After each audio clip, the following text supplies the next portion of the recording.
Hello students, today let's discuss the sample paper. Here one by one we will discuss here, and for board examination it is very important for you.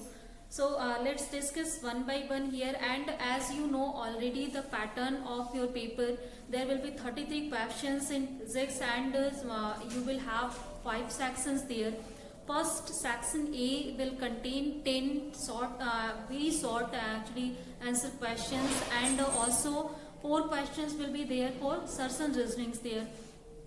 And later in section B you will have 2 questions that will be based on case study, and in every case study there will be 5 questions and you have to attempt any 4 questions from there. And in the second case study that will be also. So basically I have seen in sample papers that one case study is taken from first volume and second case study is taken from second volume, but still it is not necessary, but I think the pattern that will be something like that. So you have to put your focus on both of the sections also. Third thing, that section C you will have 10 questions that will be based on and that will contain actually 2 marks there. And after that in section D the 3 number questions will be there, and in section E basically the 5 number questions are there. So this is the format in which 33 questions are made up there. You have seen already, I think you have practiced a lot and in pre-boards also. So here discuss one of the sample paper that I have used also in your pre-board examinations, just ended pre-board examination.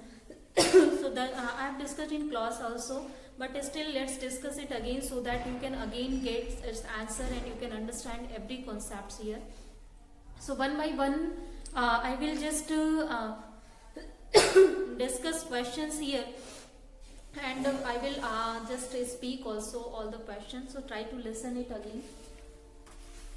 So first question from section A, here first of all we have 10 very short answer questions. So first question is that when yellow light is incident over a metal surface, no electrons are emitted.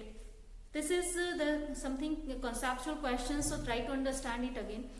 When yellow light is incident over a metal surface, no electrons are emitted, while green light can emit electrons. So what will happen if red light is incident over the surface? So we have any metallic surface, and on this surface if yellow light we are getting, then means yellow light is incident, then no electrons we are getting, means no photoelectrons are emitted. This is the concept of photoelectric effect. You know that whenever light will incident on any metallic surface means of suitable frequency, then that time photoelectronic emission can take place from here. But for yellow light, if it is not taking, it means that the energy of yellow light, frequency of yellow light is not sufficient. Its energy is less than the work function of the metal. That's why it cannot overcome the work function of metal, or no electrons can just bear the potential that is developed in the metallic surface, and no electrons will be emitted. But green light can emit that electrons. So the question is that can red light emit electrons or not? So in very simple way, when yellow light cannot, you know that red light has less frequency than the yellow light, then obviously it will have less energy than the yellow light. So obviously if yellow light frequency is not enough, then its lower means the lower frequency than this, obviously that will be not enough for the electronic emission. So no electron will be emitted from the surface due to this light.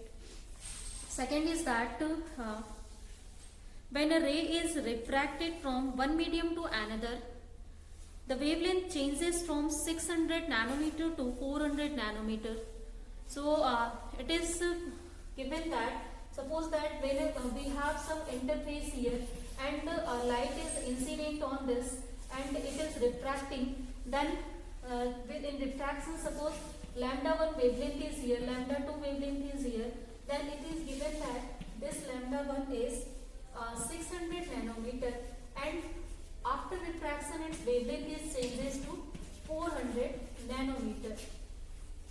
Then we have to find what is critical angle for the interface. So you know that the critical angle is defined by mu2 upon mu1. This is equal to 1 upon sine IC, and also this mu2 upon mu1 is equal to 1 upon sine IC. This is written as in terms of wavelength. This is lambda 1 upon lambda 2.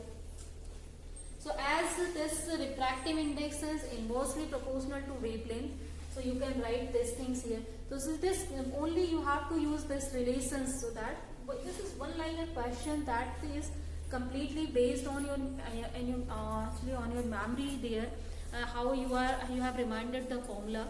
So use this. Then if you will put 600 and 400 here, then there will be the answer. This will be here 3 by 2. And if you will calculate sine IC, then this will be 2 by 3, or this IC critical angle, this will be equal to sine inverse 2 by 3. So this is the answer of this question.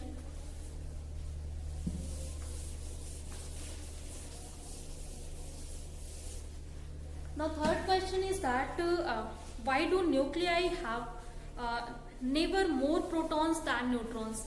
So if you can see heavier nuclei, in lighter nuclei actually number of protons are equal to number of neutrons. You have seen that. But still, whenever atomic number is increasing, the number of neutrons is increasing than the number of protons. So reason is that if number of proton will increase, then protons are charged particles. They are positively charged particles. So obviously that positive particles will try to repel each other.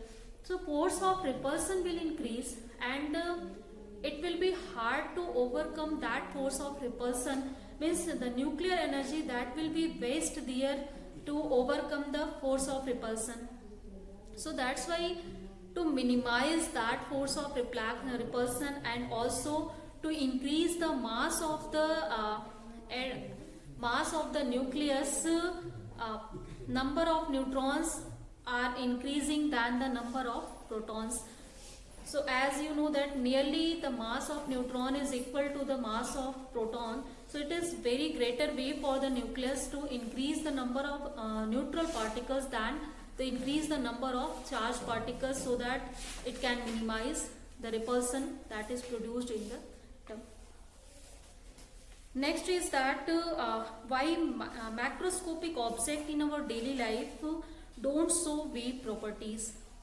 So if you will see the macroscopic object like we are also, and the things that are surrounding to us that have some definite mass, definite volume and so on. So in that case, that macroscopic objects, they are not showing any kinds of wave property. But you know, de Broglie says that every material particle, for their mass, there is always a wave that is associated with it, that will have some kinds of wavelength. So that wavelength can be written, just given by lambda is equal to h upon mv. So it means that from this concept you can say that easily, if mass is increasing, if we are talking about macroscopic particles that have very greater mass, then obviously for that mass, this lambda, this wavelength will be very small. So this, it is very hard to detect that smaller wavelength in daily life due to these types of macroscopic objects. So we are not just detecting, we are not getting any wavelength due to this problem, but still this answer is not correct if you are only saying that macroscopic objects are not showing any kinds of wave property. No, they are showing wave property, but still the wavelength is very small, so that we cannot detect that, we cannot observe that. So this is the reason behind this. In daily life we are not seeing that. Third, next question, 5th question is that what is the difference in the charge carriers in a semiconductor and conductor? So very basic problem that are here, and this is depending on your memory, this is depending on your understanding power here. So as you know that in semiconductors we are getting two types of charges. One in p type, the The majority carriers in p-type are n-type. Only just try to remind that in the majority carriers in p-type that are holes and that are acting as the positive charge particles, and in minority carriers that are electrons that are acting like, obviously you know that are negatively charged particles. Means in semiconductor we have two types of charged particles for conduction: positive charge particles and negative charge particles, in holes and electrons. But in conductor only we have one type of charge particle that is showing conduction there, that is free electrons. So I think now this is clear what is the distinction between the charge carriers that we are using in semiconductor and conductors. Next question is that one numerical is given the potential at a point x measured in micrometer. That x is measured actually in micrometer due to some charges situated on x-axis is given by dx is equal to 20 upon x square minus 4 volts. This is given, and we have to calculate the electric field at 4 micrometer. So this x is given in micrometers also, and we have to calculate the value of electric field at 4 x is equal to 4 micrometers. So you know that the relationship between electric field and electric potential, that is E is equal to minus dV upon dx. So you can simply differentiate this equation, and after differentiation you can get here that is equal to 40x upon x square minus 4 whole square. Just solve it, student, and after solution just put the value of x here, that will be 4. Then and here also. So finding E, then this is obtained. So finally we can get the value of E, that is equal to at 4 micrometer minus 40 into 4 here, and also here 16 you will get 16 minus 4 is 12 whole square. Just solve it and that will provide you the answer of this, and that answer you can write easily in volt per micrometer. That will be unit here. You have to keep also here that in your mind. If you will not put here, then number will be cut down from here. Next question is that two loops are given here. So let's see that.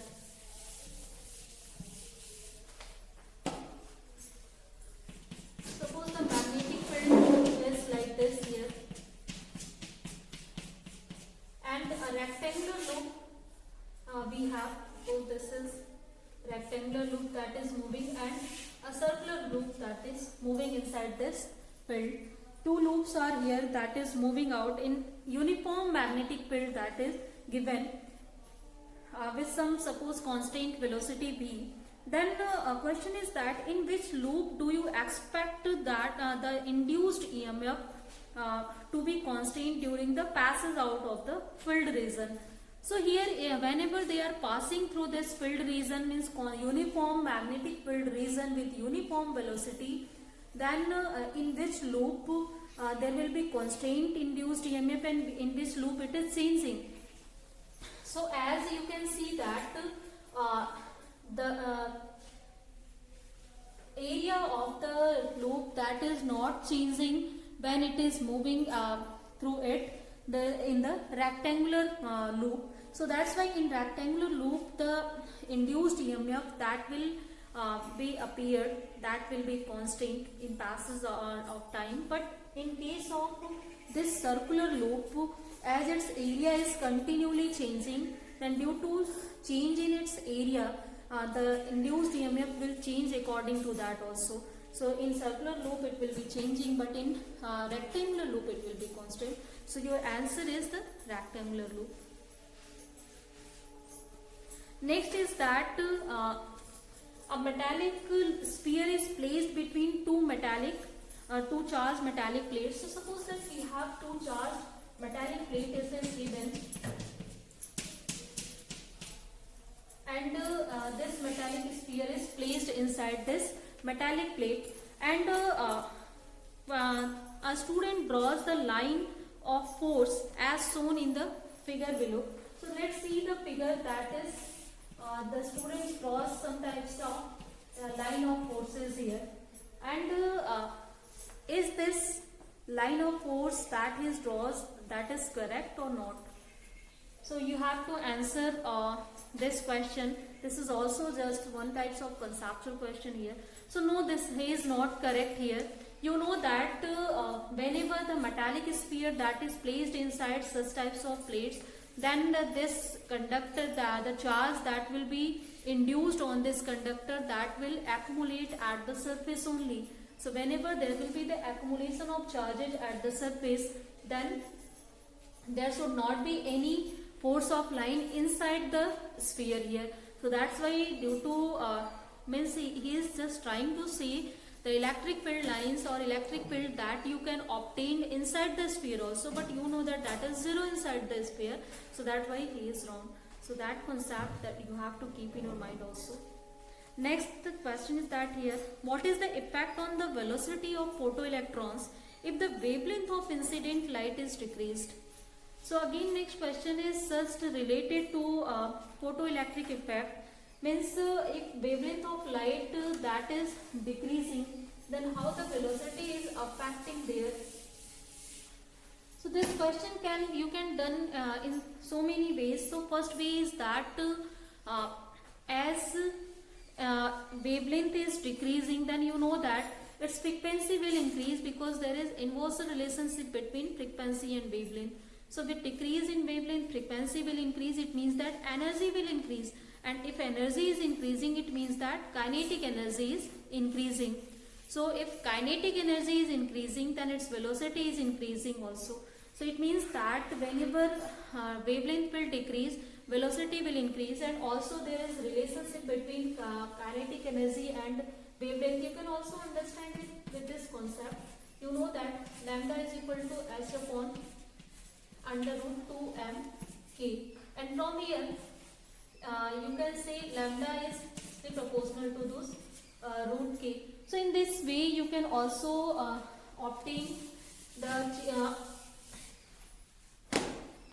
actually this is the concept for de Broglie, but still you can use it. But even you can also get, let the concept first of all here, the photoelectric concept here. So you can take Einstein's relation also. So we have half mv square, this kinetic energy equal to h nu minus h nu 0. So this is work function. This is the energy of the photons that are incident on the metallic surface. So from there you can write hc upon lambda, and you can see here this v square is proportional to 1 by lambda, or v is just inversely proportional to this lambda here.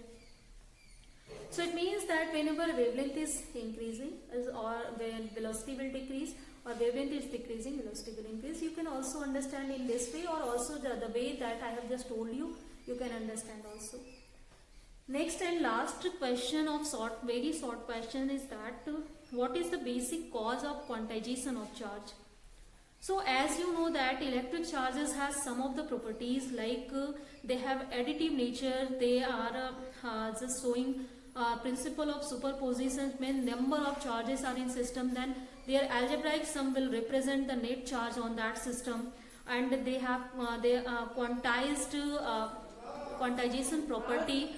So it means that the quantization property is that whenever charges will transfer from one medium to another medium, there will be the quantization of charge will take place. Means the whole of the charge is transferred one portion to another. Means like if a system has 1 coulomb charge, then it is transferring its charges, then 1 coulomb charge will be transferred to second system, not half of the charge will be converted. Like 1 electron is transferred from one system to another, then its whole of the charge is transferring from here to that system. Not you haven't seen any case where half of the charge of the electron is transferring to anywhere. So charges, the origin of quantization lies in the fact that whenever they are transferring from one medium to one plate to another plate, or one medium to another medium, they are transferred in as a whole number, as an integral number of their charges. So suppose E is the charge on one charge particles, and the number of charge that are transferred, that are Ne. So here you can say whole of the charge that is transferred, that is Q is equal to Ne, where N is integral number 1, 2, 3, 4, 4 and so on, means only integral number of charges can be transferred, not fractional number of charges, means it is not possible that 1/4 of the charge can be transferred from the electron, 3/4 of the charge can be transferred, whole of the charge will be transferred from one electron to another, means one system to another. Whenever you have seen electronic configuration or in reactions, oxidation, reduction, whatever you have seen, the number of electrons are decreasing or increasing, they are decreasing in the whole or increasing in the whole, means one electron can be transferred, two electron can be transferred, and one electron can be adopted, two electrons can be adopted, not means nowhere we have seen half of the electrons are adopted anywhere. So this is the basic cause of the quantization. So I think this is now clear, and we have discussed the 10 completely very short questions here. I think student that is now clear. These are very important, and also these are always based on your memory and your concept and understandings here. So next question is related to assertion reason here. So first assertion is given, try to listen that, that is if the electrons in an atom were stationary, then they would fall into the nucleus. Question is given that if any electron in an atom that will be stationary, then that can fall into the nucleus, means it is necessary that the electrons should be in movement. So reason is given, the electrostatic force of attraction acts between negatively charged particles or electrons and positive nucleus. So obviously this is the right reason, as you know that if this is nucleus and outside this electrons are here stationary, then you know that this is positive charge nucleus, this is negative charge electrons, then Coulomb force of attraction that is acting between them, and if this electron that will be stationary here, then obviously this can be fall into the nucleus due to this attraction force here. So obviously due to that it can be fall into this. So this is the right reason. So answer here, 4 actually conditions are given. Both A and R are true, and R is the correct explanation of A. Both R and R are true, and R is not the correct explanation of A. Third is that A is true but R is false, and last is that A is false and R is also false. So 4 here conditions are given. So first condition is fulfilled here, means A and R both are true, and R is the correct reason behind it here. Next question is that here, second assertion reasoning question here. Today students we will discuss only section A. Next day we will discuss case study based problems and other things here. So second question is that the total current I in a semiconductor is sum of electron current and hole current. So like as we know that in every semiconductor we have two types of carriers. Like if you will talk about only p type semiconductor, then majority carriers are holes there, but some of the electrons that are produced due to thermal agitation, that are called minority carriers. So if whenever they are sun, then due to that current can be constituted. So if as a whole you want to calculate the current in semiconductors, so that will be due to majority carriers, suppose p type, about p type we are talking, and due to some minority carriers about electrons. And also in n type you can talk, in n type majority carriers are electrons, so due to electrons suppose current constituted there is IE, and due to minority carriers, minority holes, there are the current constituted is IS there. So as a whole total current will be this. So obviously this first assertion is correct here. Now let's see what is the reason is given here. That is, in a semiconductor, reason is given, try to listen, this is very typical reason here. In a semiconductor, hole current arises due to the motion of holes towards positive potential and free electrons under an applied electric field. So it is here said that in semiconductor whole current is arises due to hole. This is correct. But second is given that the electron current is arises due to the applied battery, means the free electron through the conduction process, through that we are getting electron current. It means that it is not saying that in your semiconductor electrons are present.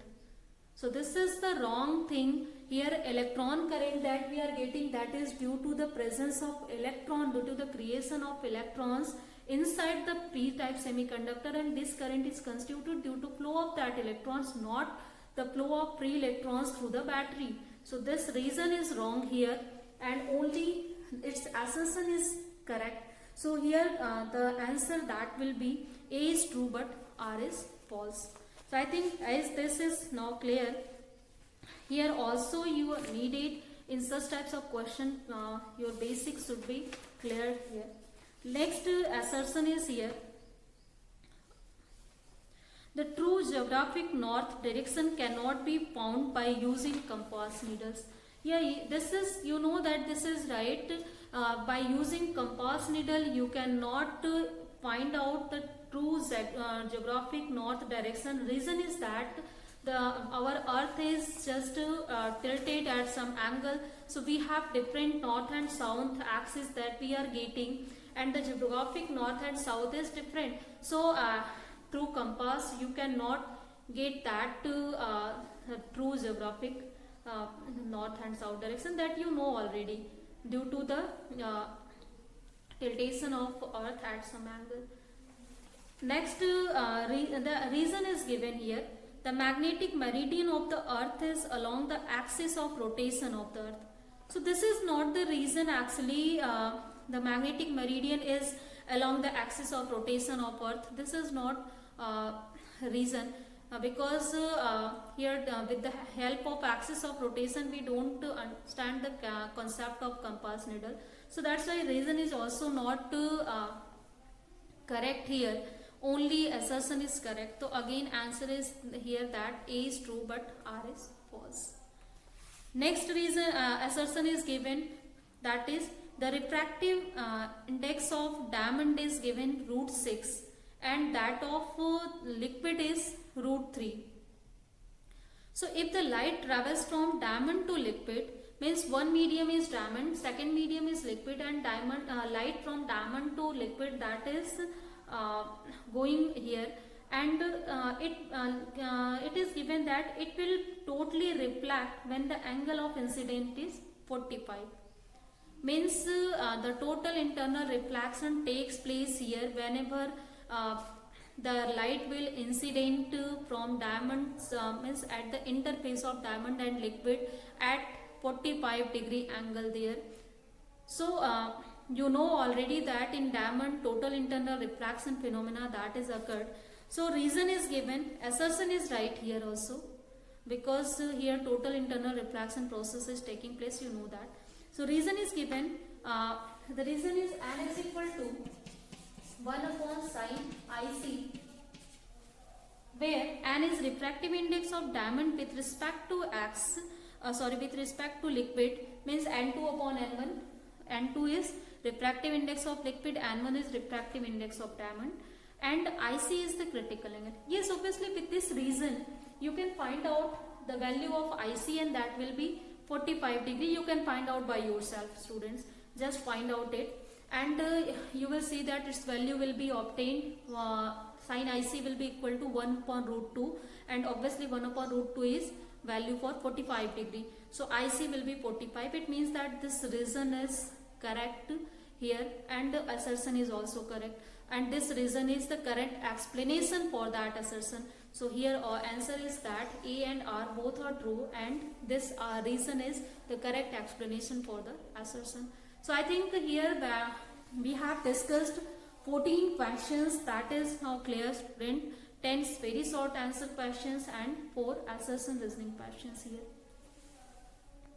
So if these questions and discussion that is student clear, then let's discuss rest of the case study problem and other 2 number problems here, means section C, section D and section E. In next classes we will discuss here. So one by one try to understand the concept and try to just read the concept that you have just studied by the help of these questions, so that you can be prepared for your examinations easily. So this is a very efficient way for the preparations, that if you are solving questions and we are discussing that questions in the classes and videos, so try to see it and try to understand these questions and try to see what you have prepared for your examinations. So I think students, these 14 questions are clear. One section we have just discussed here, and now you are prepared for that section. So just in this section I have taken question from every section, from volume 1st, 2nd, and from every chapter I have just tried to take it. Some of the chapters can be left obviously, so but still most of the chapters I have just taken in this whole 14 question. So just see the section B case study problem in next class. For today let's end it here students. Rest of the things we will discuss in next class.